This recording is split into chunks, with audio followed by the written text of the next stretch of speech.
Today I take a look at the Jada Toys D&D die-cast figure set.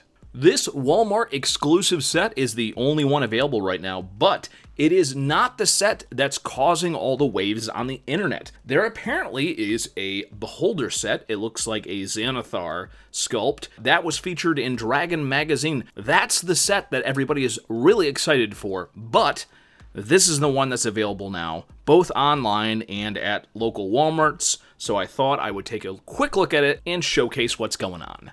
Number one, the packaging on this is way higher quality than you normally see from the Jada Nano sets. I mean, it's just very fantastic, incredibly heavy duty. I actually had a difficult time getting the figures out of there. I mean, the little medium figures are just kind of set in the plastic, and man, I'm not sure if they designed these to survive a hurricane or what, but the packaging is very high quality.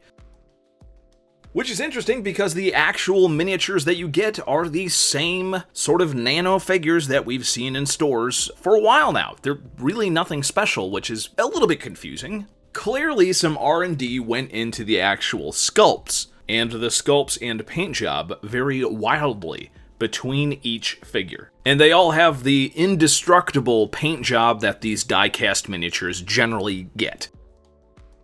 To me personally, the biggest aspect of these figures is that they are in the same scale as the rest of the Nano line, which means they are much larger in scale than your average D&D figure.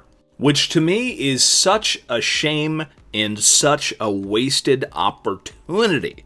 And also, the bases have that weird oval thing. So if you use more than one or two of these, it's not going to work all that great on a terrain map that uses 1-inch squares.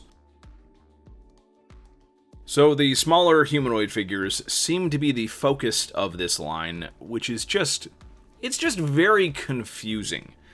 There's already lines of miniatures like this that look much better, and I just don't understand who the target audience is. Like, nano figures like this are popular with like little kids, and they're really not popular with collectors. So why focus on these humanoid miniatures when it should be obvious that the only interest is going to be for a select few of the larger figures to use with D&D, with people who either like to use them for the battle grid or people who just like stuff on the shelf? But I simply don't know, because the large red dragon, even though it's got an interesting sculpt and it's very, very shiny, it also has very clear seam lines, and it's just, there are so many other dragons out there that are so much higher quality than this. The horns and wings are made of a rubbery, I assume PVC, but they are matched well to the body with the paint. So who knows, some people might like the aesthetic of this shiny toy, and they might like the fact that it's indestructible, but as a collector of D&D miniatures, there are so many amazing sculpts out there, including this one of Ashardalon from the Wrath of Ashardalon board game that I painted up, and they just look so much better on the table. Alright, final review summary. Great toys, not so great for D&D miniatures. And I'm going to ramble on a little bit more. If you want to stop the video now, that's cool. So yeah, these are just toys. They might look good on a shelf, and if you have a younger fan of D&D who's interested in having some miniatures they can bang around with and play with, and you don't want to give them access to your very carefully painted D&D miniatures you use for your adult toy collection, then yeah, these might be fun. And of course, because they're at Walmart and I believe on Amazon in the Europe, yeah, you can probably get them for sale price or clearance price. So yeah, I can understand the value there, but it's just a little bit weird that they didn't consider the fact they could do both toys and get into the miniature market, as it were, by having a slightly smaller scale and maybe considering a different base. There's a million reasons why Jada Toys probably couldn't do this. Now, I'm assuming because they are exactly this same scale as the rest of the Nano figures. They probably have some sort of process where they can't change the scale. The whole thing with this company is that they seem to just be doing, high turnover. They get every license they possibly can, and they make similar scaled die-cast miniatures based on that IP that they can get access to.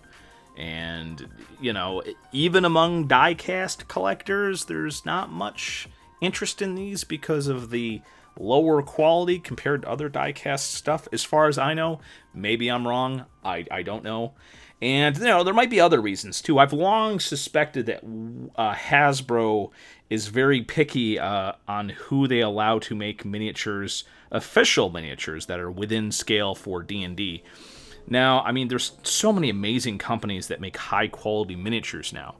These miniatures, it's $15 for this pack. $15. So that means that they're in the same realm as a lot of really nice pewter miniatures that you can get for around that price. $3 per miniature. You could pay a little bit more and get an incredibly high-quality pewter miniature. But the whole thing is the pre-painted thing. There's so few companies out there that do the pre-painted. Literally, I can only think of two off the top of my head. The UK-based EM4 pre-painted stuff, which is very nice, and the Roll4 Initiative stuff, which I haven't actually had a chance to review yet. That's where this could have been a really great combination of the toy market and the collectible miniatures market. And then you can get pre-painted 3D miniatures, but that at that point the price range is completely different than these. So if they would have just maybe figured out a way to get the scale, but again, I'm not sure what the reasoning was behind having a different scale. But again, as toys, I think these are great. But for miniatures that you use on your table, I'm probably not going to use these on my table.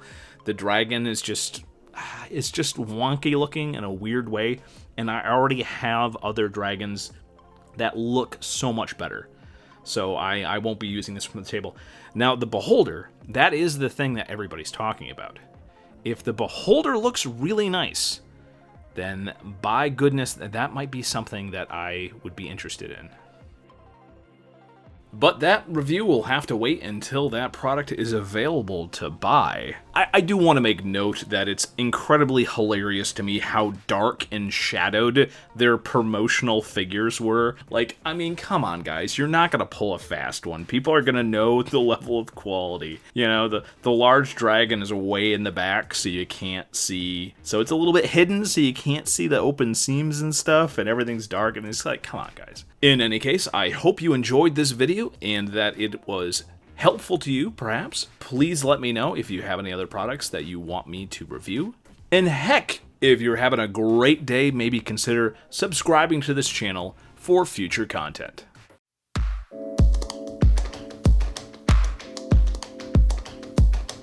Have a great day, and as always, thank you for watching the video.